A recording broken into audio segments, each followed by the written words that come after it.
Movimiento Cursillo de Cristiandad, Acción Cristiana y FOMUDEBI. Son las instituciones que están oficiando este encuentro virtual con nuestros legisladores. Nuestro objetivo es reflexionar sobre el valor de la vida desde la concepción hasta la muerte natural y la importancia del nuevo Código Penal desde los argumentos científicos, psicológico, moral, ético, legal y religioso. Vamos a tener unos cuantos momentos. Primero vamos a hablar sobre el aspecto científico que estará a cargo del doctor Freddy Contín. Después vamos a tener el aspecto moral, ético-moral, a cargo del señor Tony Flaquer. El aspecto psicológico a cargo de la licenciada Reina Pérez. El aspecto legal a cargo de la licenciada Aura Félix. El aspecto religioso a cargo de Monseñor Víctor Masalle, quien está presidiendo esta actividad. Así es que bienvenidos sean todos y todas a este encuentro virtual que hemos denominado un encuentro por la vida, desde la concepción hasta la muerte. También vamos a tener al final las palabras de agradecimiento de César Curiel, quien es uno de los coordinadores de esta actividad. Muy buenos días para todos y iniciamos con la bienvenida y motivación de Monseñor Víctor Masalle. Así es. Bien. Me alegra mucho de estar con ustedes y me alegra mucho los que han venido a participar y queriendo un poco informarse de la situación actual, porque existe una gran preocupación en estos momentos frente a la discusión que se ha retomado. La discusión, vamos a ver, es el resultado de casi 2 décadas de discusión con respecto a la conformación de lo que sería el Código Penal, en donde durante 2 décadas, de una manera ponderada, constante, reiterativa, se ha discutido hasta llegar a un Código Penal específico, que es el que estamos tratando deseamos ver. Este es el resultado de mucho sudor, de muchas lágrimas, sangre, sudor y lágrimas. Pero al mismo tiempo también hay un proyecto de introducción de las causales. Fue reciente la introducción de la discusión sobre las causales, me imagino que también estuvo durante estas 2 décadas, pero recientemente en el gobierno pasado hubo un intento de introducir un tema moderno, un tema reciente, un tema que no se ha llegado a discutir. Es un tema difícil de discutir con seriedad y ponderación. El Foro Nacional es un foro que a veces impide que se pueda discutir escuchando las posiciones contrarias. Y eso es una pena porque, claro, no digo yo, es de lado y lado que ocurren estas cosas, del lado de los que defienden las causales como del lado que están en contra de las causales.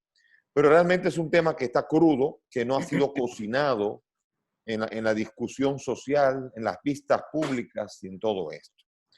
Obedece muchas veces a una presión internacional que conocemos, ya lo discutiremos en otro momento. Representa una gran presión para los congresistas, de manera tal que es impresionante esta presión que hay. Y a veces uno dice que se quiere meter el tema religioso en el tema social, civil. Las personas religiosas tienen derecho a participar en la sociedad civil. No somos o uno u otro, no pertenecemos a otro país, sino yo soy primero ser humano y después cristiano, primero dominicano y después religioso, pero el hecho es que soy un dominicano que tiene una manera de pensar y tenemos todo derecho a pensar y a introducir en el Foro Nacional nuestras ideas. Hubo una discusión, los congresistas cuando se juramentaron recientemente, juraron defender la Constitución de la República. Juro defender la Constitución. ¿Por qué? Porque el artículo 6 de la Constitución dice que la Constitución tiene una supremacía. Todas las personas y órganos que ejercen potestades públicas están sujetos a la Constitución, norma suprema y fundamento del ordenamiento jurídico del Estado. Porque es la norma número 1. Jurar y defender la Constitución, no las ideas propias. Yo puedo defender mis ideas cuando son constitucionales, Pero el marco que se nos ofrece es el marco de la Constitución. Por eso aquí el tema de las causales ha entrado en un tema de discusión que sale a veces del marco constitucional. También pretende discutir sobre un % muy bajo de la población apoyándose en problemas sociales que escucharemos, como por ejemplo miles de mujeres que están muriendo por abortos clandestinos. Se pretende introducir las causales por temas de miles de mujeres que están muriendo, que al final de cuentas, primero, no son tal cantidad, ni tampoco son ni siquiera personas que cuando se aprobasen las causales estarían dentro de la jurisdicción de las causales. O sea que hay mucha discusión todavía que hacer. Por lo tanto, doy gracias a que están aquí los que han querido estar, los que han querido escuchar. Hay muchas razones y las vamos a escuchar. Por eso les doy la bienvenida y vamos a ir escuchando razones jurídicas, médicas, psicológicas, éticas y hasta religiosas que forman parte de la vida nacional. Así que, sin más, yo les agradezco, les doy la bienvenida y dejo que la primera ponencia entre en vigor para que podamos comenzar a escuchar diversas posiciones al respecto del tema. Gracias, doctor. Gracias por la invitación a este encuentro muy importante para todos nosotros.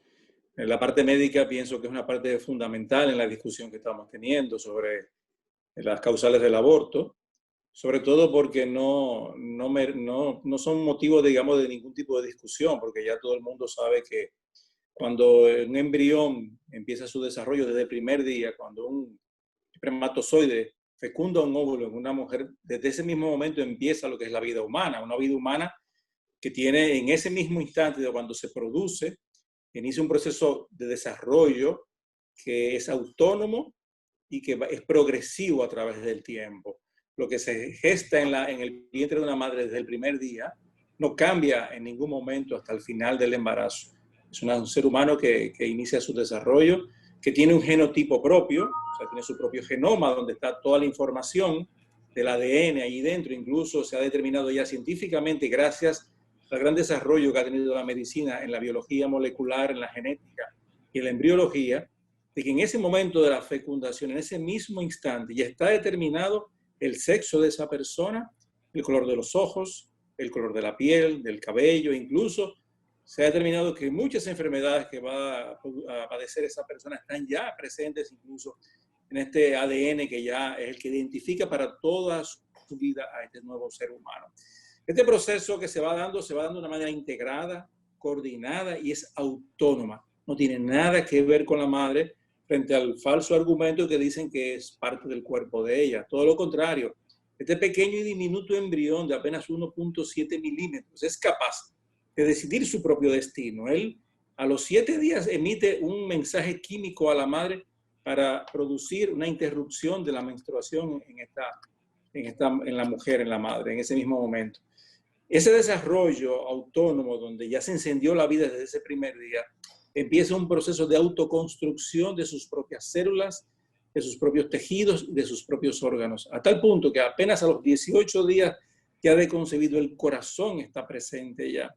A los 21 días ese corazón empieza a bombear, empieza a tener sus primeros latidos. Y a los 30 días ya el cerebro está presente, están los intestinos, el estómago, los pulmones, y ya casi prácticamente ha multiplicado su tamaño más de 100.000 veces.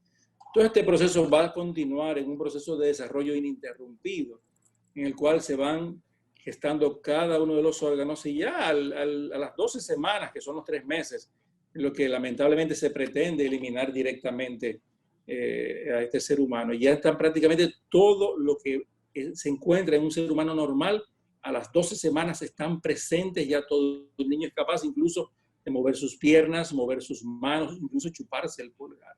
O sea, todo esto está presente en estas primeras 3 semanas, perdón, 3 meses de gestación. Entonces, definitivamente la vida humana está ahí, nadie la discute, ya ningún médico discute esto, incluso creo que está fuera de discusión. El paso que se viene a dar es ahora a relativizar qué tanto valor tiene este nuevo ser humano que fue concebido desde ese primer día como una persona humana. Entonces, para eso se han aducido estas causales y se ha alegado el aborto provocado. quiero hacer mucha hincapié en decirles que el aborto normalmente tiene dos condiciones. Primero, el aborto espontáneo que llamamos, que es el aborto que se produce precisamente cuando ese ser humano que se gesta en el vientre de la madre tiene alguna dificultad en su propia contextura, en su propia formación, que lo hace no viable. Y aproximadamente el 15% de los embarazos terminan en un aborto espontáneo, cuando la misma naturaleza se da cuenta de que hay un proceso que se hizo no muy, digamos, coordinado, y entonces se elimina espontáneamente. Luego, el aborto provocado que se quiera alegar frente a las tres causales, científicamente no tiene ningún asidero. ¿Por qué no tiene un asidero? Sobre todo en la parte del famoso peligro de la salud de la madre, que se está aduciendo ahora mismo. Ahora mismo, con el desarrollo de la medicina en el siglo XXI, no existe ninguna condición médica que haya que inducir a ningún médico a provocar un aborto directo para eliminar a un ser humano. No lo hay, no existe. Porque las causales que se están diciendo, sobre todo de mortalidad materna, no tienen nada que ver con el aborto. La mayoría de la mortalidad materna en nuestro país se debe a la hipertensión arterial del embarazo, que ocurre generalmente en el segundo trimestre del embarazo. Y la segunda causal precisamente son las hemorragias como consecuencia del parto y el posparto, que muchas veces puede ocurrir. En ningún momento se habla de un aborto como causal de la mortalidad materna. Y esta causal la sabemos que se produce en esta muerte materna muchas veces por un seguimiento adecuado de la propia embarazada o la misma institución de salud, que está bien determinado incluso por las estadísticas del Ministerio de Salud Pública. Entonces, no hay ninguna condición en ese sentido. Hoy día existen protocolos médicos. Yo dirijo ahora mismo en un importante hospital de este país, aparte de que tiene que ver materno-infantil.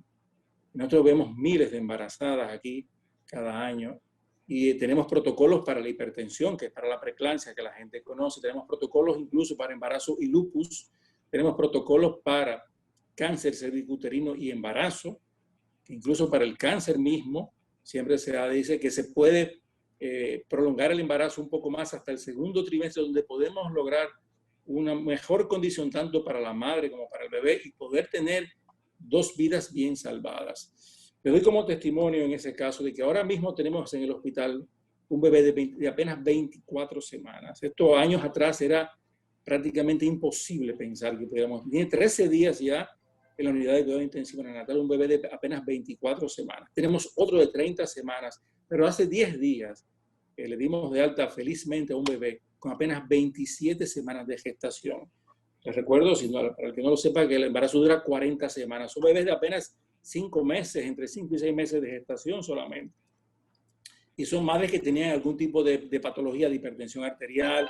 Tenemos una con un lupus también, que, bueno, han podido manejarse perfectamente. Por lo tanto, no hay ninguna condición que tenga que alegarse de que se pone en peligro la vida de la madre.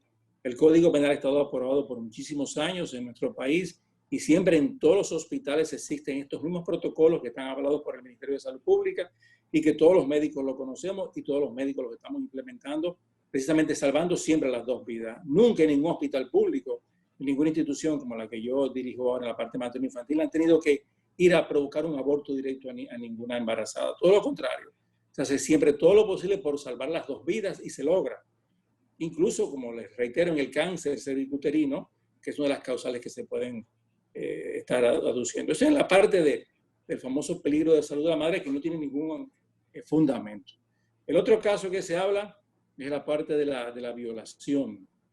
Normalmente la violación, el embarazo por violación es muy raro, muy extremo. Generalmente se habla incluso en Estados Unidos, que hay estadísticas confiables, de apenas el 0.6% de las mujeres que han sido violadas pueden quedar embarazadas. ¿Por qué?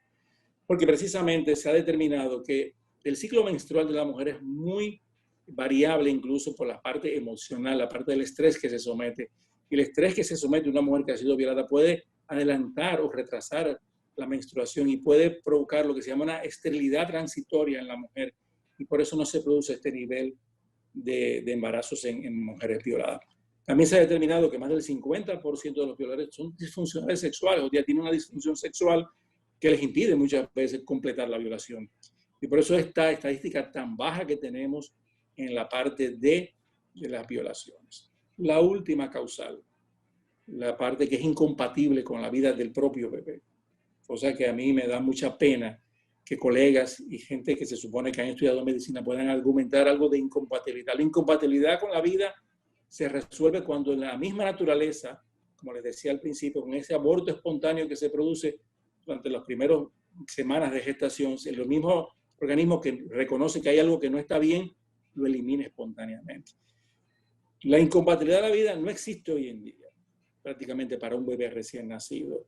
Esto es relativizar el valor y el tiempo de la vida de un ser humano. Nosotros hemos tenido pacientes con gastrosquisis, que son pacientes que han nacido incluso con todos sus intestinos, el estómago fuera, el hígado fuera, que es lo que se llama una gastrosquisis, que tenemos muchos casos que hemos tenido con mielomeningocele, que es la columna vertebral abierta, donde está toda la médula espinal fuera. Hemos tenido niños con anencefalia, hemos tenido niños con cardiopatías severas, que muchos años atrás, 20, 30, 40 años atrás, eran los famosos incompatibles con la vida. Hoy en día esos niños son salvables. Hoy en día, gracias al desarrollo de la cirugía cardiovascular y de las unidades de cuidado intensivo y la cirugía pediátrica, esos niños hoy en día son reparados. Incluso nuestro hospital tiene un proyecto de medicina materno-fetal, donde estamos incluso implementando un proyecto de cirugía fetal de muchas de estas anomalías pueden ser corregidas incluso intraútero. Estamos trabajando en el desarrollo de eso, que esperemos prontamente poderlo tener en nuestro hospital. ¿Ya? O sea que hoy en día prácticamente no hay ninguna condición. Hoy estamos salvando prematuros extremos que 40 años atrás, como les decía, eran incompatibles porque eran niños que morían porque no teníamos ventiladores, no teníamos el desarrollo de antibióticos, no teníamos el óxido nítrico, por ejemplo, que nos ayuda mucho. Niños que tienen que ser hiperventilados y que hoy en día podemos lograr una curación de sus enfermedades y una maduración mucho más rápida de sus pulmones para que puedan evolucionar perfectamente. Entonces, las tres causales hoy en día, como les reitero, no tienen una validez desde el punto de vista médico. Las mujeres que vienen a nuestra institución y vienen a los hospitales públicos generalmente vienen por otro tipo de situaciones que no están entre las tres causales, lamentablemente. Gracias, Último, que no quiero tomar mucho tiempo, decirles que el aborto de por sí tiene una mortalidad 3 veces mayor que desarrollar un embarazo normal. Gracias por su... muy corto el tiempo, pero gracias por permitirme estar aquí con ustedes. Sí. Muchísimas gracias, doctor. Las preguntas que se vayan gestando, pues la van escribiendo por ahí y ya al final, pues le damos la oportunidad para que puedan realizarla. Vamos a seguir ahora con el aspecto moral, ¿verdad? Ético-moral, a cargo del señor Tony Flaquer. Favor del tiempo, ustedes saben que esto ha sido coordinado en un tiempo bien estructurado, así es que traten de hacerlo dentro del marco de tiempo de los 7 minutos que le hemos dado a cada expositor. Está ahí. Yo quiero hablar hoy sobre el aspecto moral y ético que muchas veces se ha despreciado como un aspecto poco importante en el tema del aborto. Y yo creo y espero poder demostrar brevemente, porque realmente hablar de esto en el tiempo tan breve que se me ha dado es un reto, que quizás el aspecto moral y ético es el aspecto más fundamental que tiene que ver con el tema del aborto. La ciencia, como bien explicó el doctor Contín, puede demostrar perfectamente bien, como lo ha hecho, que la vida humana comienza en el momento de la concepción y que allí empieza el desarrollo de cada ser humano. Eso está establecido científicamente. O sea, en la comunidad científica de hoy, médica, nadie ya serio discute eso. Pero si la vida humana no es valorada intrínsecamente como digna e inviolable, no hay elementos para restringir el aborto. Esa valoración de la vida humana solo es fruto de elementos éticos. Si no hay fundamentos morales que nos indiquen que la vida humana es especial, valiosa, digna de respeto, entonces esa vida humana tiene el mismo valor que la vida de un animal y es como tomar el huevo de una codorniz y freírlo y comértelo, porque no hay ninguna diferencia entre una vida humana y entre un becerro o entre una cabra. Lo que le da esa especialidad a la vida humana es precisamente el argumento ético y moral. Ahora, en la tradición cultural occidental, la mayor valoración ética del ser humano proviene del concepto imago Dei o de la imagen de Dios, consignado en Génesis 1, 26 y 27. Y yo sé que Monseñor Masalles va a hablar del tema religioso. yo voy a hablar del tema ético, pero es imposible también separar visceralmente la ética de la religión, porque en el fondo los argumentos éticos siempre han provenido de la religión.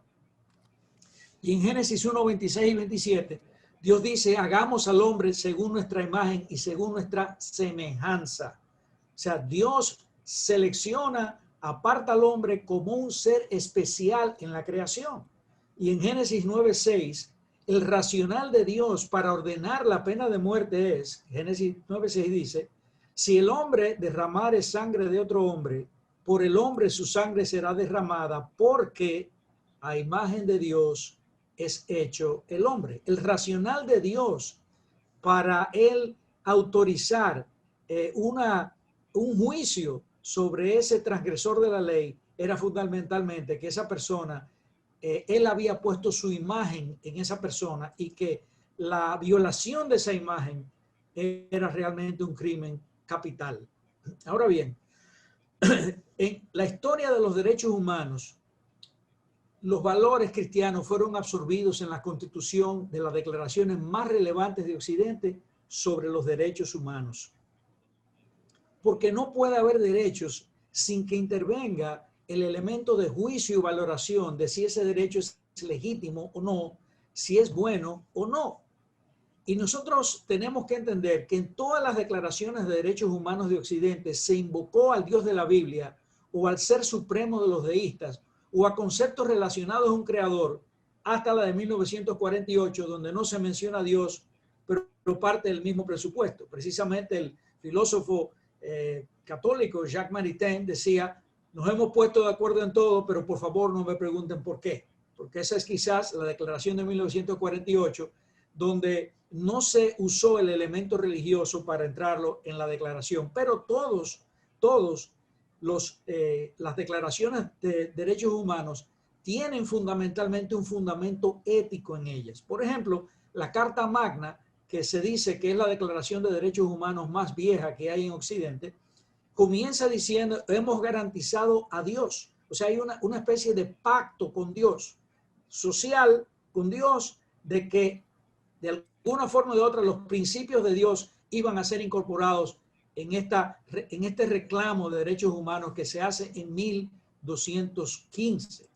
Luego tenemos, aparte de eso,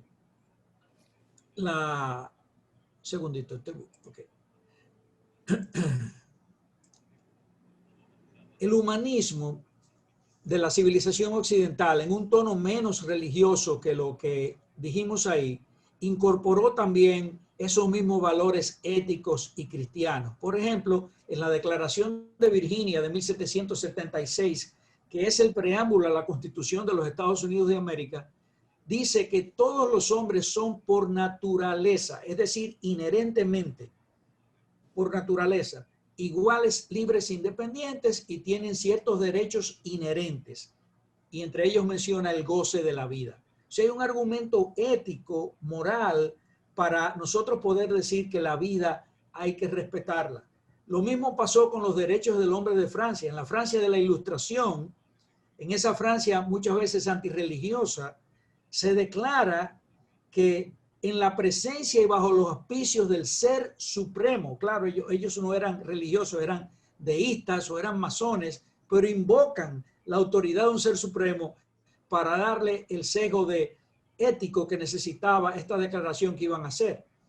Y dice que los auspicios del ser supremo se declaran los siguientes derechos naturales e inalienables, es decir, pertenecen a la naturaleza humana y sagrados, es decir, inviolables del ciudadano, y dice que los hombres nacen y permanecen libres e iguales en derechos. Tanto derechos tiene uno como tiene otro.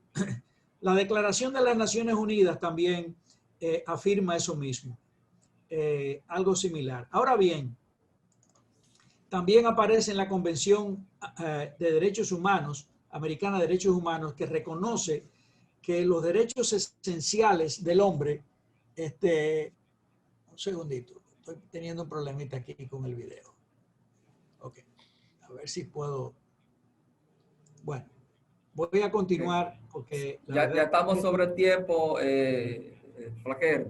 Bueno, básicamente es penoso, lamentablemente no, pero fundamentalmente lo que quiero decir es lo siguiente.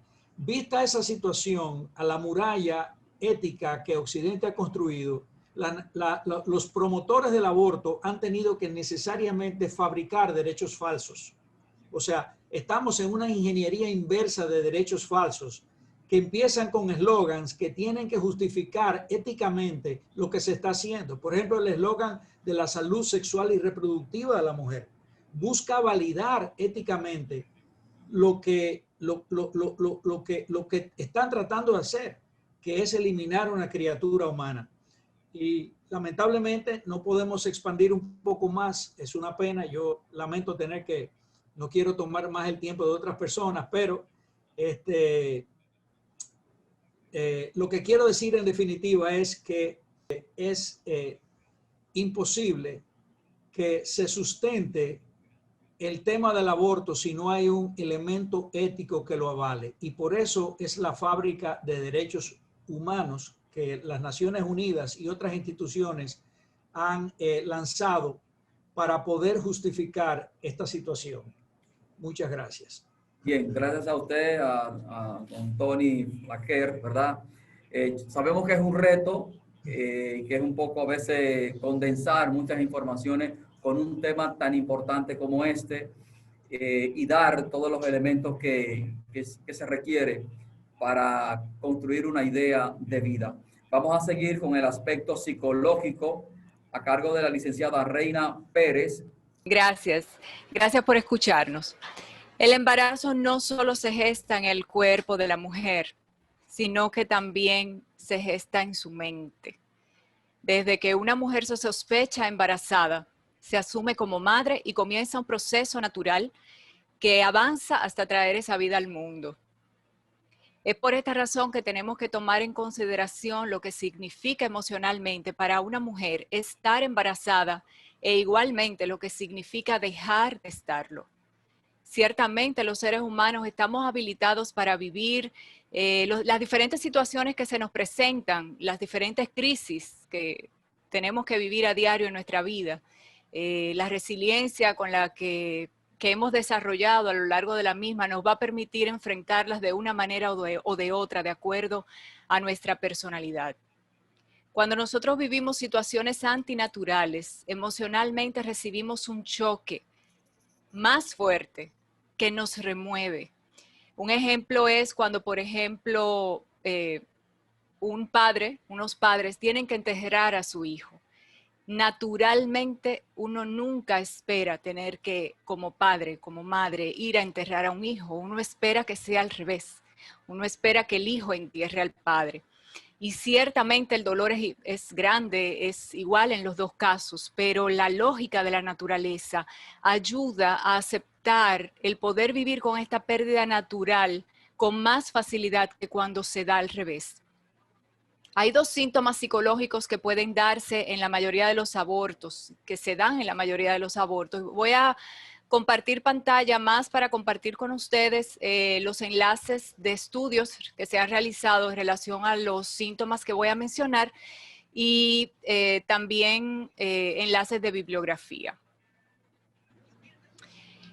Dos síntomas básicos. La ansiedad, que puede ir desde unos síntomas leves hasta síntomas más fuertes, como por ejemplo los ataques de pánico, donde necesitamos ya considerar la medicación para poder ayudar a esta mujer, y sentimientos de culpas recurrentes. Otros síntomas son la negación o incredulidad, confusión, oscilaciones en el estado de ánimo, tristeza y sensación de vacío, enfado o rabia, falta de energía, irritabilidad, miedos, sentimientos de incapacidad y afectación de la autoestima, desconexión de los propios sentimientos, aislamiento social, disfunción sexual, miedo a la muerte o lo que conocemos como tanofobia, insomnio o pesadillas recurrentes. Aquí el estudio al que me refiero, de donde he sacado todos esos datos. En el periodo inmediatamente posterior al aborto, o lo que marca la vivencia individual de las mujeres, es la ambivalencia. Por un lado, una sensación de alivio momentáneo, Y posteriormente, unos días después, unas horas después, comienzan los episodios de sufrimiento agudo con distintas características.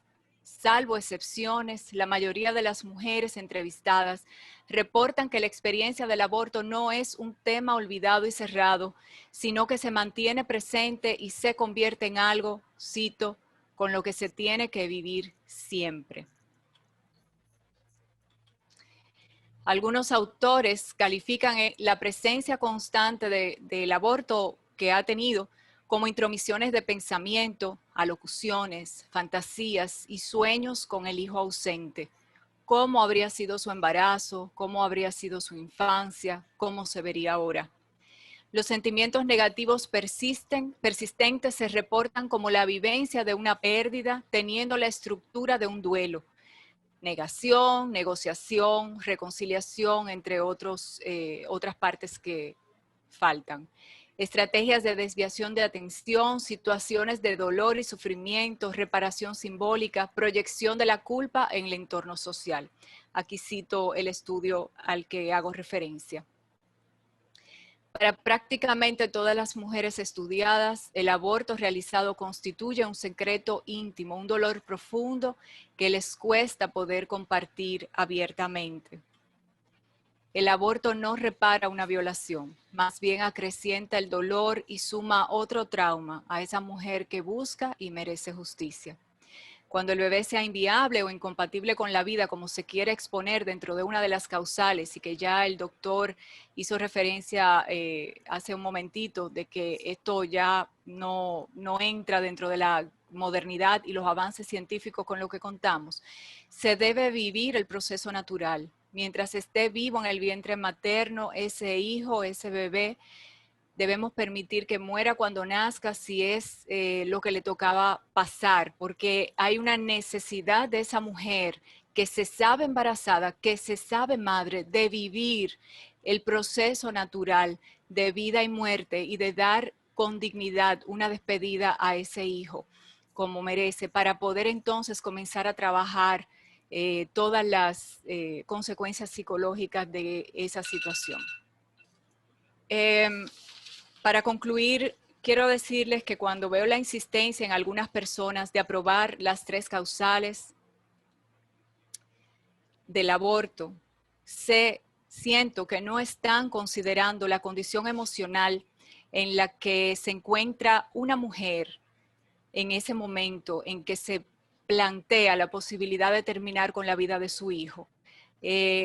Muchas veces en angustia extrema por la crisis que puede estar viviendo en su vida, depresión, ansiedad, pensamientos suicidas. Se quiere dejar en sus manos, una decisión radical que es como si le permitiéramos al amigo borracho que tomara el vehículo porque él dice sentirse en condiciones de manejar. Y cuando estamos en una situación emocional de crisis, viviendo con todo lo que eso significa, no es el momento en que se le puede otorgar las llaves a una mujer para tomar una decisión de terminar con la vida de su hijo.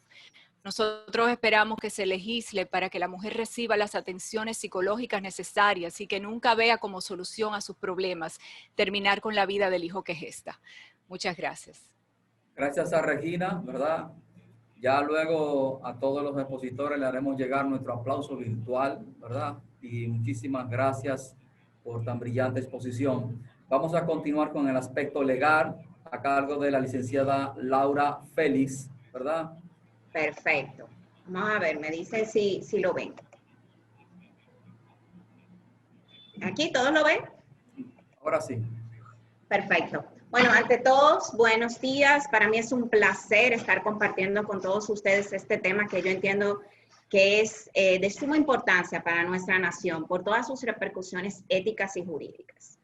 En ese sentido, en estos breves minutos, mi intención es llevarle a ustedes argumentos legales de manera muy general que nos sirven de base para catalogar en especial este proyecto que fue depositado el pasado 18 de agosto como un proyecto de ley anticonstitucional. Y esto porque pretende anular los derechos del no nacido para favorecer ciertos derechos fundamentales de la madre, como vamos a ver más adelante. En ese sentido,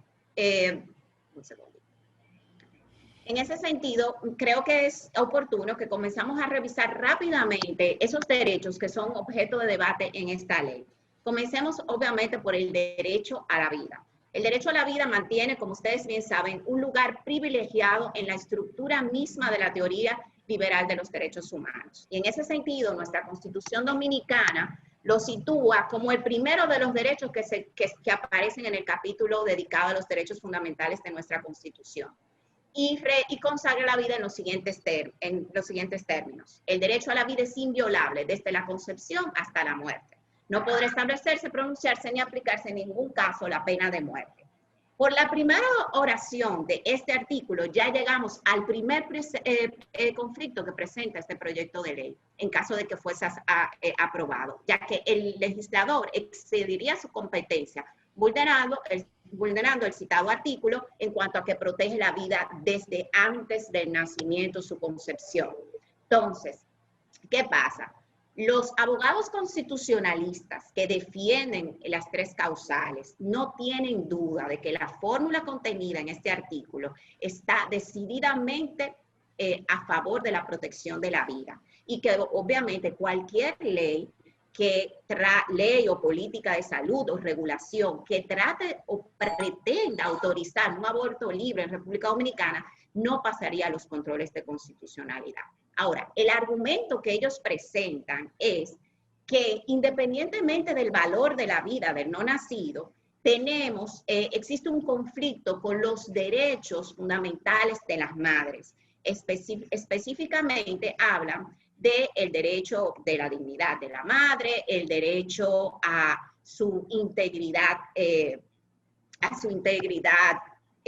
física y psíquica, y entonces en ese sentido, en derecho moderno lo que estamos es en lo que se conoce como un conflicto entre derechos fundamentales. Entonces, asumiendo que este planteamiento es válido, legalmente hablando, ¿qué pasa cuando una norma que presenta derechos fundamentales que entran en conflicto entre diferentes actores? Pues en ese caso surge la necesidad de que el juez constitucional ponga en práctica el principio de ponderación que le ayude a buscar una solución de equilibrio cuando hay múltiples derechos, intereses y bienes jurídicos en juego.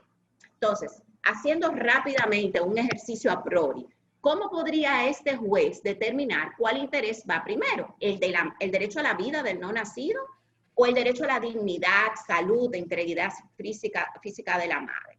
Bueno, lo primero, que creo que es algo evidente y que ya el doctor Contín lo explicó de manera magistral, es que al hablar del derecho a la vida, hablamos del derecho humano por excelencia. Es el derecho necesario para poder concretizar todos los demás derechos universales. A diferencia de otros derechos, como es el derecho a la expresión o el de libre tránsito, que podemos restringir o limitar, en el caso del derecho a la vida, o tú lo respetas o tú lo anulas por completo. Entonces, sin entrar en una discusión filosófica o teológica sobre el valor, el derecho absoluto a la vida, verlo a la vida como un derecho absoluto, sí podemos decir que la misma Corte Internacional de Derechos Humanos, que es la defensora número 1 de los derechos, de los famosos llamados derechos de reproducción de la mujer, ha reconocido de manera consistente la supremacía del derecho a la vida. Entonces, antes de continuar, aquí me detengo en recordar a todos los presentes, porque yo sé que ustedes lo saben, que además de la Constitución existen múltiples tratados internacionales que conocen el valor de la vida desde el momento de la concepción, teniendo su tratado en valores jurídicos mayor rango que las leyes nacionales. Pero me voy a detener en el de la Convención sobre los Derechos del Niño, de la que se puede desprender, entre otras cosas, que la vida del niño se encuentra protegida antes y después del nacimiento y es objeto de todos los derechos y garantías fundamentales que tiene una persona nacida. Entonces, esto quiere decir que cuando nosotros nos enfocamos en defender el derecho de la vida del no nacido, no es que estamos dejando atrás que existen otros derechos fundamentales que como persona él tiene y que también se le están violando. Y ahí caeríamos en algunas que también tiene la madre, como su dignidad, como su salud, como el derecho a la igualdad, de que no podemos ser discriminados ni por nuestro origen ni por nuestra condición física. Entonces, esto nos lleva al segundo conflicto que encontramos en este proyecto. El proyecto, en caso de ser aprobado, produciría profundas discriminaciones arbitrarias, contraveniendo el principio de igualdad ante la ley. El legislador no está habilitado para introducir categorías de personas en el que el derecho a la vida, integridad física y psíquica se encuentren atenuados o inexistentes. Entonces, esto nos lleva de nuevo a los derechos de la madre. Yo creo, hablar del derecho de salud, de integridad física, no tengo más nada que abundar. El doctor lo ha explicado majestuosamente bien. Yo creo que aquí no hay un tema de salud para la madre.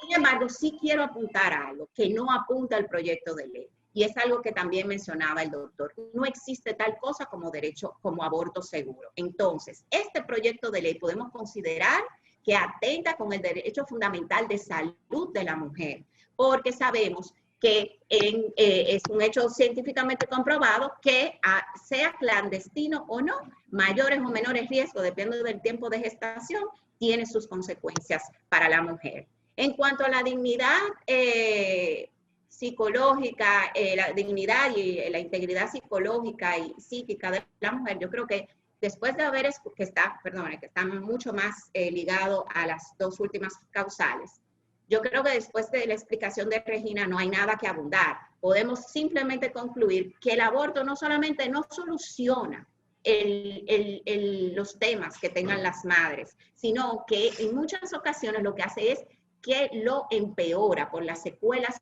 psicológicas que puede dejar, y además, en el caso de la mujer que tiene un hijo enfermo, la importancia, como se ha demostrado, de vivir un duelo y sus fases.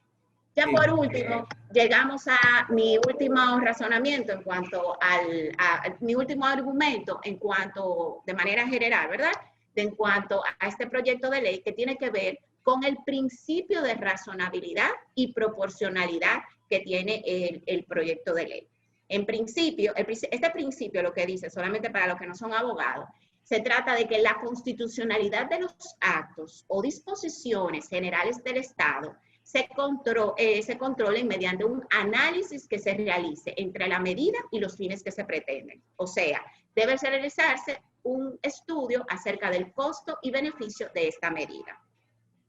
Entonces, después de todo lo que ha explicado Regina y el doctor Contín, podemos concluir que el que no resulta adecuado para lograr los fines perseguidos este proyecto de ley. Según esto, no pasa el test de proporcionalidad y razonabilidad de las normas, ya que no mejora la condición de la mujer, en tanto que sí anula la vida del no nacido de una forma absoluta y total, pues la consecuencia de la práctica del aborto es la muerte misma del neonato.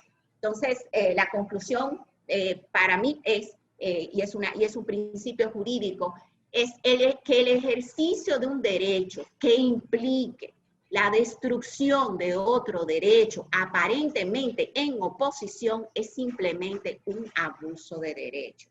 Entonces, esas son las reglas generales. Sin embargo, nosotros este documento lo vamos a compartir con ustedes. Hemos levantado artículo por artículo de la ley y solamente a favor de los médicos. Yo quiero que observen el artículo, el quinto de los conflictos que habla sobre la libertad de conciencia. Ningún médico, si esta ley se aprueba, podrá negarse a ejercer el aborto al menos que no sea por el artículo 8 que habla sobre la violación. Y peor aún, no se reconoce la libertad de asociación y libertad de empresa, porque ninguna clínica va a tener poder decir o dueño de clínica, en mi local no se pueden realizar abortos. No tendría esa libertad. Así que nada, disculpen que me haya pasado del tiempo. Bien. Y aquí estoy a sus órdenes. Bien, muchísimas gracias, Laura, ¿verdad? La licenciada Laura Félix, por su exposición. Recuerde que estamos llevando este encuentro virtual, ¿verdad?, con legisladores de nuestro Congreso Nacional, y este encuentro está siendo auspiciado por Radio Juventus Don Bosco, Palabra y Vida, Fundación Matrimonio Feliz, Movimiento Cursillo de Cristiandad, Acción Cristiana y Fomudevi.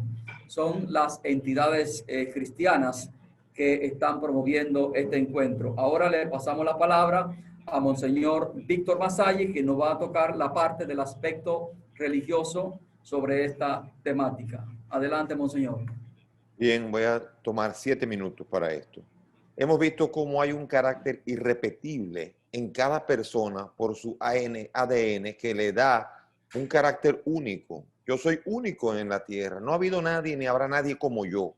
Esto quiere decir que la ciencia, que la naturaleza pensó en mí y permitió, alguien permitió que yo me diferenciara de todos los demás seres humanos que ha habido y de los que habrán en la tierra. Eso quiere decir que la ciencia es hermosa y que es muy difícil pensarla al margen de el que la creó. Somos imagen de Dios, como dijo Flaquer, nos dijo a nosotros con una claridad enorme. No hay condición médica en el que se deba inducir al aborto, nos dijo el doctor Contín. El aborto nos deja secuelas claras en la mujer, lo que se llama el síndrome de posaborto. No está a favor de la mujer, sino en contra de hacerle daño. Regina Pérez nos dijo a nosotros. Y por fin hay una ley que hay un marco jurídico que es la Constitución, que nos dice a nosotros que para poder permitir que haya un aborto inducido, tiene que ser rompiendo la Constitución. Estamos claros en eso.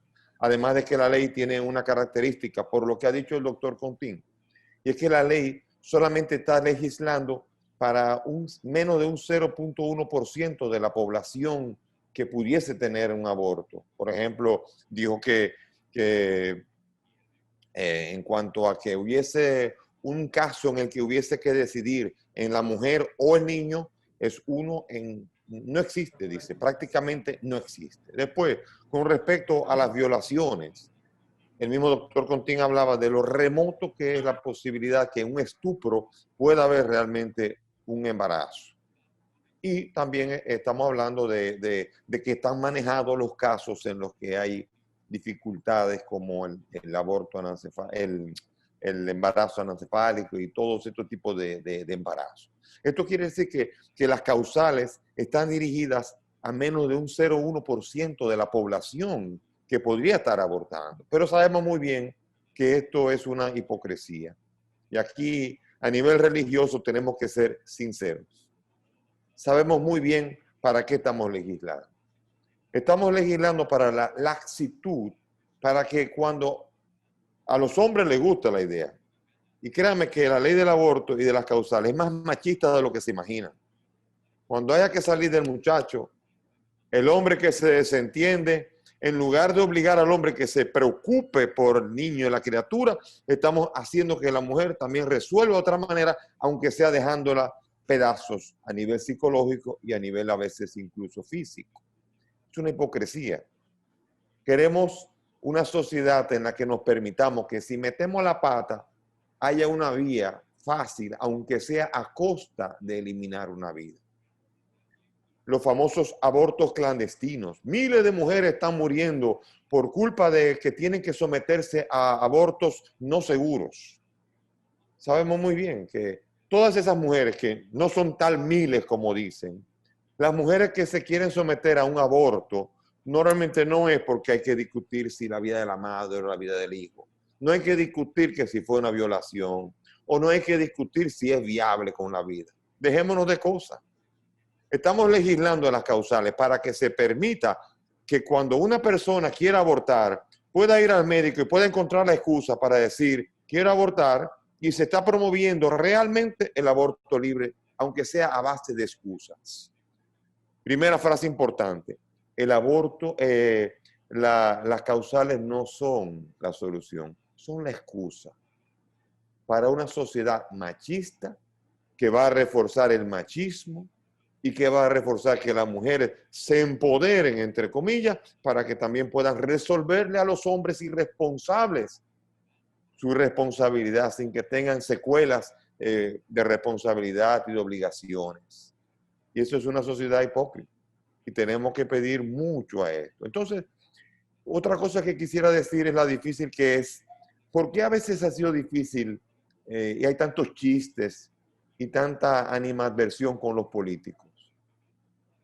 No por nada, la política es una ciencia bellísima. Pero lo que pasa muchas veces es que la política no representa, no es democracia representativa. Muchas veces el político está obedeciendo a líneas de partido, está obedeciendo a presiones económicas y está obedeciendo a muchas otras realidades, pero no está representando el sentir de la mayoría.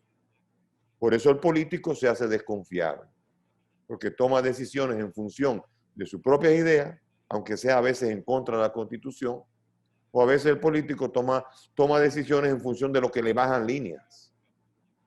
Y eso no es la política. La política, el político se dedicó a jurar que iba a representarlos en el Congreso. Entonces la gran pregunta es saber qué piensa la mayoría a la cual está representando. Y ahí viene la dificultad para creer muchas veces en el político. Por eso el político hay que elevar el nivel de la política para que represente a la nación, para que sea un verdadero honorable. A ustedes le dicen voten honorables, pero decida de manera honorable, con el honor que tiene el puesto de ser senador o después de ser diputado.